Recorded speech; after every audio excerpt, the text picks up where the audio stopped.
Hello dear televiewers, and thanks for joining us on this special edition on DMR TV. Today we're going to the Diocese of Kumbo, where we're going to be discussing with the bishop of that diocese, who's going to paint a picture of how the Christians have been surviving during this period and the different activities which they've been engaging. So we're going to zoom into the diocese with the discussion which we're going to have right after this break.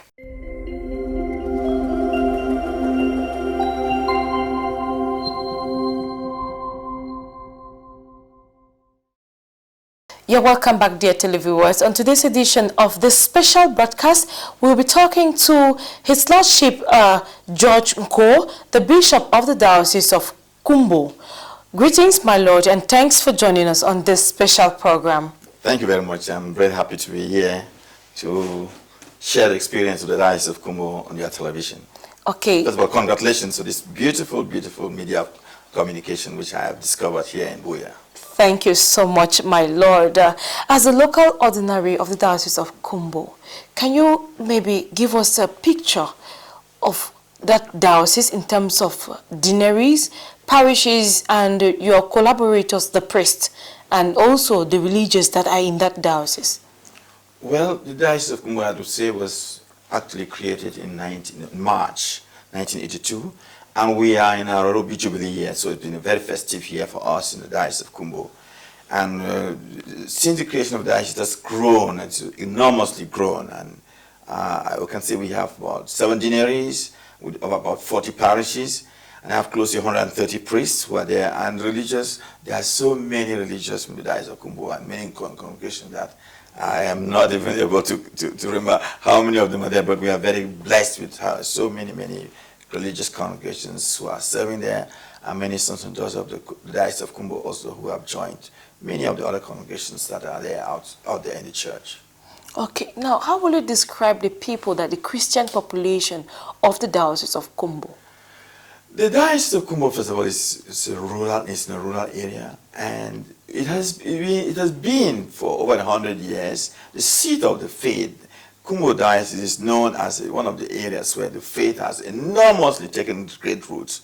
We have people of God, great Christians who have come from Kumbo, and we have men of the church who have, we have priests and bishops and religious who have made their mark in the church in Cameroon, who are also sons and daughters of Kumbo. So Kumbo is a land of great faith, and the faith is very much alive, even in spite of what we have had to go through now. The Catholic Church has been vibrant, has been actually the mark that defines what Kumbo is at the moment, I would say. Okay. Now, your diocese happens to be in a crisis-laden diocese. So to what extent has this Anglophone crisis affected the church in that part of the country? I would almost say that Kumbo has been most hard hit by this crisis, in a sense that a lot of people have suffered enormously, and it has taken time, and it's taken us a long time to get through the crisis, because since the crisis has come, life has almost come to a standstill. We've had no schools, no institutions are functioning, even traditional institutions have halted, and people have been killed and tortured, and the crisis has had its real impact enormously in Kumbo. But I would say that even in spite of that, the church has, fortunately, none of the parishes was ever closed. Schools were closed, of course, and so on. Many of our hospitals and health centers have suffered enormously because they've had very great difficulties. Roads were blocked, and life was practically very impossible. Many days of lockdown and shutdowns and so on. So, but I can only say that God has been very close to the people who have suffered enormously, because the church has been very present, has been there present with the people, and we have tried to reassure the people that, in spite of all that we have got to go through, it is still possible to live and to survive. A lot of people migrated and moved out of Kumbo. Huge, call it a huge population of Kumbo has immigrated to nearby towns and villages where they could survive, and even to neighboring Nigeria. And so we have had to go through a very difficult time indeed. But I can assure you, the people that are left behind have given us great hope. They're the kind of, and now we keep calling them that, and now we in the remnant few who have remained to give us signs of hope, and that it's possible, to hope that life will change and things become better in the near future. Okay, my Lord, now you said no parish actually shut down, but schools did. And we know that despite the massive rural exodus that we witnessed during this period, not everybody moved away. How did the church, what happened to the children, the children who were of school-going age in these areas, who could not migrate? We have tried, in fact, a lot of children moved out. I give people a concrete example. In Kumbo, in the Bui division, for example, there were about 42,000 children in government secondary schools alone. Just imagine for 3-4 years, no government school has functioned. So what has happened with those children? Not to talk about the Catholic schools and the other denominational schools that have existed. A lot of children moved out. There were a massive exodus. But those who had no place to go to, those who remained because they had no place to go, they would not afford to go to the Yaoundé, Douala, Bafoussam, and so on. They remained. And we have tried in various ways to keep the children there going. We have had, Nkuo, what they call schools, but they call them doctrine classes, because we're not allowed to run the schools. So somehow in the parishes, they try to keep the children busy, giving them some kind of help and training them some skills.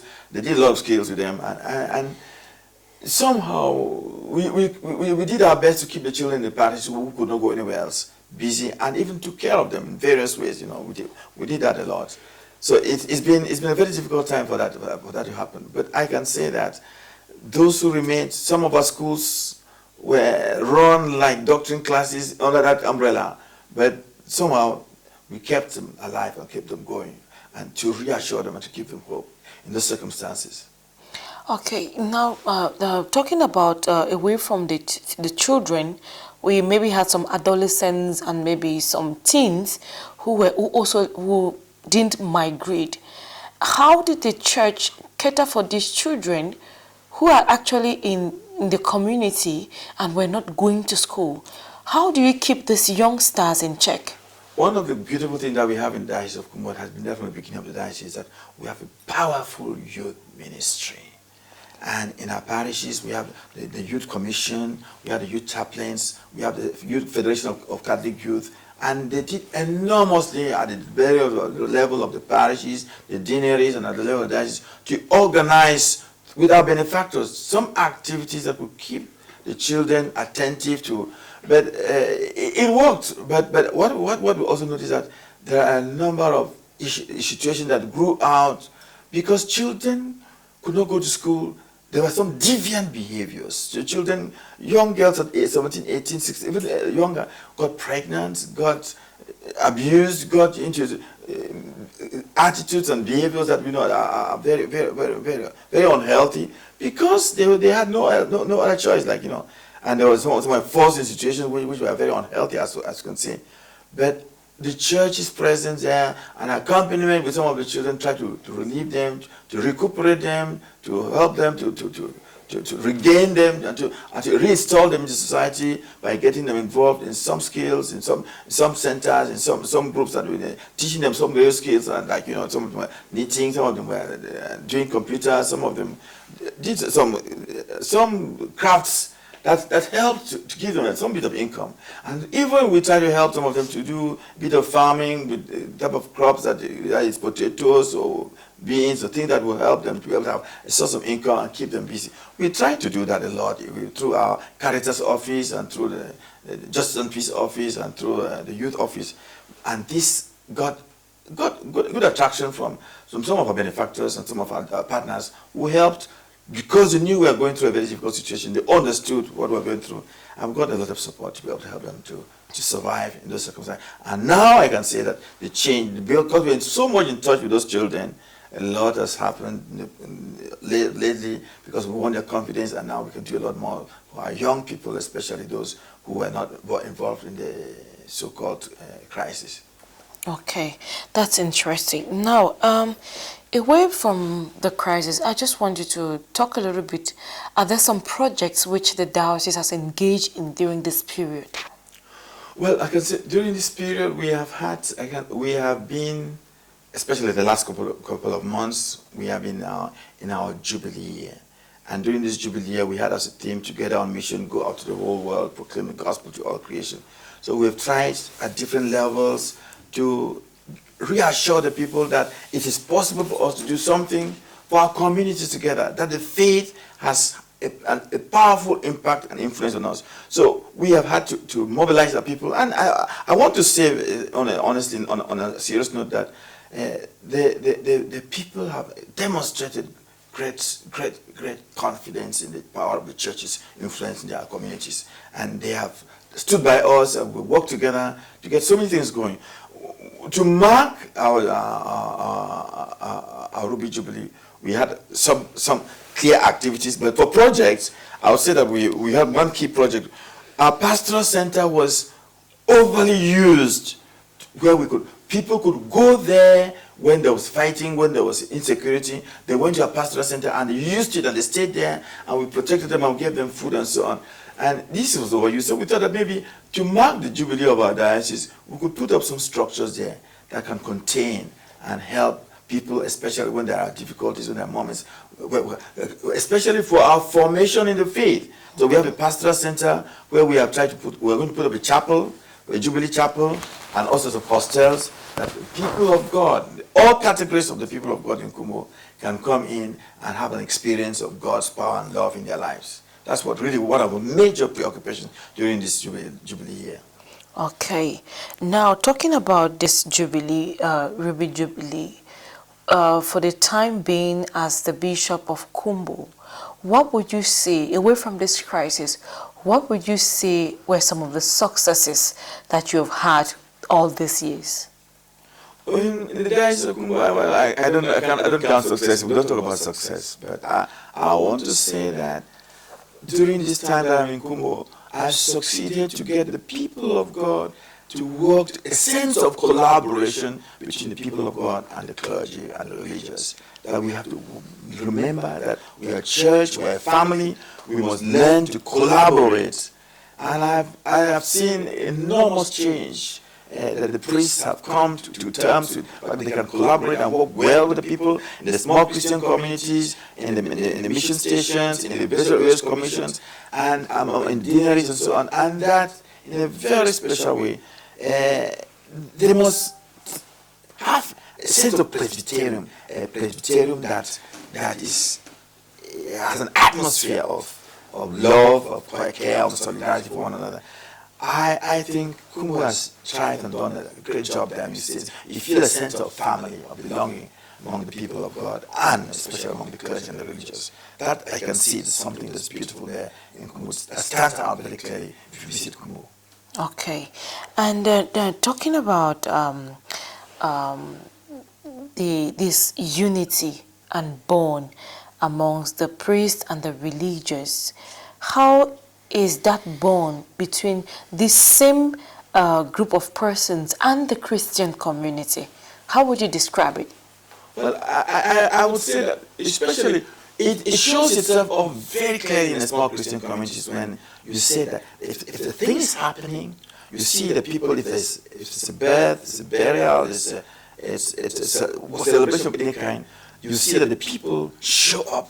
They are there, they participate, and they bring in their faith to bear on all those situations. I can say very clearly that, the sense of belonging, of community, has stood out very much in the Church of Kumbo. And it's something admirable, something beautiful to see. People. And being rural, being your brother's keeper, you are there for each other, and they have shown it. If you see some of the things that happened during this crisis, and you said the sense of communal of solidarity stood out and admirable, because some of the families suffered enormously, and you could see the others standing by them in their crisis, the kind of drastic situation that happened to them, and it was remarkable. And I think it's because over the years they have built a sense of communion and belonging to one another.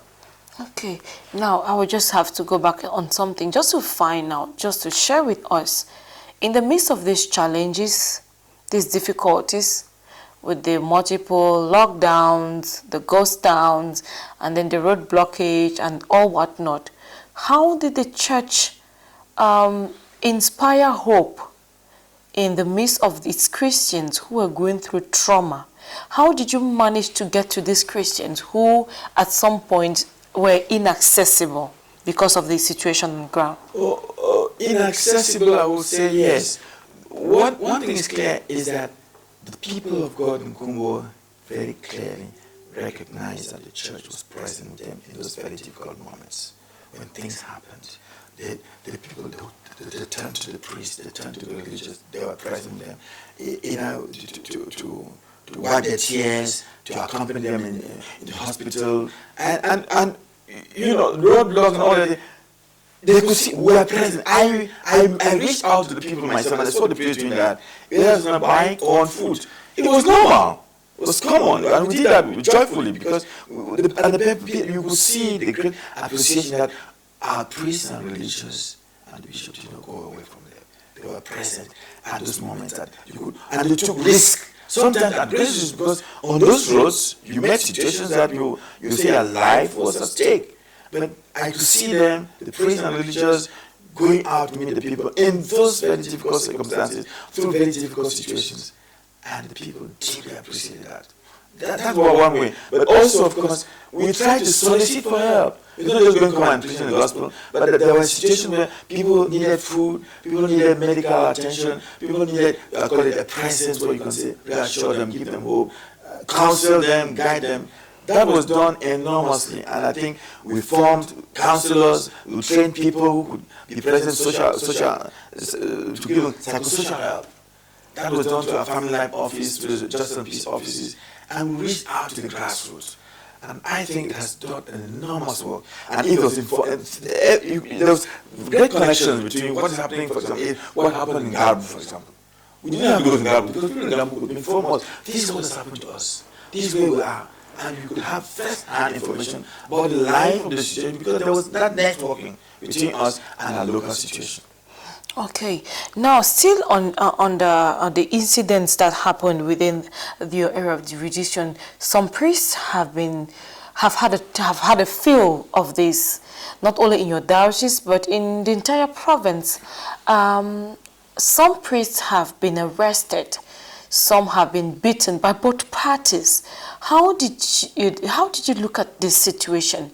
And oftentimes, on both sides, the priests, the bishops have been attacked, have been silent, and at one moment, they say they have gone silent for some reasons based on by. What do you think about all of this? Well, you get people taking this opinion, but all I can say is that as a church, we have been witnessing to the people. We have been witnessing, and we have suffered on both sides. I can talk my own experience. The priests, there were priests who were kidnapped, who were tortured, who were brought to the camps and so on. I was tortured, not tortured really, but I was brought to the camp. And it was not a good experience. I can tell you, it was not a good experience at all. And when it turned around, it was, well, no, we did not really kidnap the bishop. The bishop was here on pastoral visit. And one of the things showed that the bishop on pastoral visit, they brought me a chicken. And the chicken, when the bishop goes to pastoral visit, they bring him gifts. And then go and bless the boys. And that's what it was saw as part of my pastoral visit. But the truth was that people have suffered because they were close to the people, we remained with the people. And you can either be a priest as a collaborator or as a black leg or whatever. Those things are called. What we encourage the priests is do not take sides. You must be on the side of the poor, on the side of the suffering people, and do not politicize the church. That's very important. And people want you to tell, I've had situations where in my pastoral visit, they tell, Bishop, you must do arms so that you support our cause. I said, I cannot do that. You collect arms to give you to support your cause because if they collect money and give you, there are people in the church who do not believe what you're doing. What about that? So we have to be called a neutral role, but at the same time be professing the faith and witnessing, being a proper witness in the middle of the suffering people, but without taking side with any of those people. That's a very dodgy way situation to be, but that's what we try to do at one. But at the same time, being on the side of the truth, on the side of the poor, on the side of the truth, and on the side of the poor. Okay, now, Mano, talking about these accusations, there was sometime a video that trended in your diocese where you were seen praying for some group of boys who had some T-shirts and some inscription on them. That brought a lot of criticism to your person from the level of some people who said that showed that you were in support with what the young boys are saying. What do you have to say as far as that is concerned? Well, the truth is that I meet the boys at all times. When I met them that time, I finished celebrating Mass, and usually when you celebrate Mass with the people, they come out, they dance. I was dancing with the people, I was blessing them. I didn't know that they were Amber boys. And all of a sudden, they themselves were the first filming me, and they filmed me, and later on I saw that they had the flag and so on. But on the road, practically every day, every time I go out, I meet crowd, I meet the military, I meet the boys, and I talk to them. They are my children, they are my sons and daughters.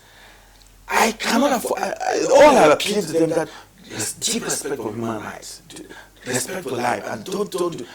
But you know, that happened. People who do not know what exactly what happened and how I live in Kumbo and what we go through, they will not understand. But I can forgive them because they don't know what they're saying. But the truth is that we live in very difficult circumstances where you encounter them, they have their issues, and you all have to preach the message of God to them and appeal to them not to use violence, not to kill, not to this and so on. But I have no choice that I meet them. And sometimes I meet in circumstances where I myself am taken unawares. Like in this particular case, that video was taken a few days before the 1st of October. It was taken on the 29th of September. But they deliberately brought up on the 1st of October that I was celebrating with them. Can I withdraw it? I had no choice. But that's what was done. And people who do not know what my ministry is and what I stand for can draw their conclusions. I know in my conscience that I do not take part to take sides with anybody that promotes violence and hatred and so on and kills. That's clear. But I cannot go around to everybody and start explaining to them what happens. But Okay. the truth will come out. Okay, it is out already, my Lord. Now, basically, in the midst of all this, the Christians are gradually regaining hope. What is the message you have, particularly for the Christians of your diocese? It's a beautiful thing that you said. People are getting hope. And we have lived through a very difficult time. And I can see signs of hope coming out. Because a few of the people are coming back home. My first appeal is that the people of the Diocese of Kumbo who have been out for so long, they need to come back and rebuild Kumbo. And that it is possible to rebuild Kumbo. Whatever the crisis, whatever the difficulties are, it is possible for us to rebuild Kumbo. And that it is only they who will help us to do that. One of the key things that I think that we really hope and pray for is that children should come back and go to school in Kumbo. Because I think our children have been overly exploited. It's very easy to go to and Kumbo has had brilliant performance in education in the whole country. But we have lost it. And those who are out there are being exploited, overly exploited. So I think it's important for them to come back home and we work within our means and they can still continue to shine. First, let people come back home, but more importantly, let the children be allowed to come back and go to school. And in Kumbo, there's a very beautiful environment and also the possibilities are there within our means for children to go to school. That is beginning to happen, and I'm going to appeal that it should happen more. That is, schools are beginning to open. St. Augustine's College is open already. There are other colleges that are opening. And they said, a certain openness to allow schools to resume. Hopefully it continues. And if it continues, I think that's the beginning of life coming back into the Diocese of Kumbo. Thank you so much. My Lord, recently the Diocese of Boya unveiled one of its projects, and the little feedback we have been having from some people is positive. What happened when you got to hear about the Divine Mercy television of the Diocese of Boya? I have said already, it was first disbelief. But I want to first of all to congratulate the Diocese of Boya for this wonderful initiative that they have a radio television, Divine Mercy radio and television. And I think it's a remarkable project that you have embarked on. And I can only say congratulations. I am visibly impressed by what I have seen. And because I believe that this is a way now to evangelize. We have come to a stage where the media is the end thing that we have. And I'm very, very, very proud, having been a priest of Buea Diocese myself, to see how Buea has gone very far. It's really remarkable. And I want to congratulate Bishop of Buea and all his team who have done this happen. And I will just pray and hope that it will go a long way to help in the whole mission of evangelization. Not only in these diocese, but beyond, because I think even in Kumbo there are people who are watching it, and I hope that very soon many more people around the whole country will be able to watch Divine Mercy Radio and Television. It will be an extremely beautiful project, and we congratulate it, and I think they will explore it more and more for the good of the gospel. Thank you so much, my Lord. We are really appreciative of the fact that you could squeeze out time from your busy schedule to be able to talk with us about your diocese. It is our prayer, as yours as well, that schools actually effectively resume and then activities eventually gain their steam in your diocese. Thank you so much, my Lord, for being with us for this period. And we hope we are sure our viewers now have a picture of what is going on and how the church in your diocese has been striving throughout this period. Once more, thank you so much, my Lord. It's my pleasure, and I'm very grateful. Once more, congratulations, and I wish Divine Mercy Radio and Television all the best, all the success in the work of the gospel. Thank you so much, my Lord. Thank you, dear televiewers. At this point in time, we're going to enjoy the cuttings of this special broadcast, and we leave you in the company of interesting programs on DMR TV.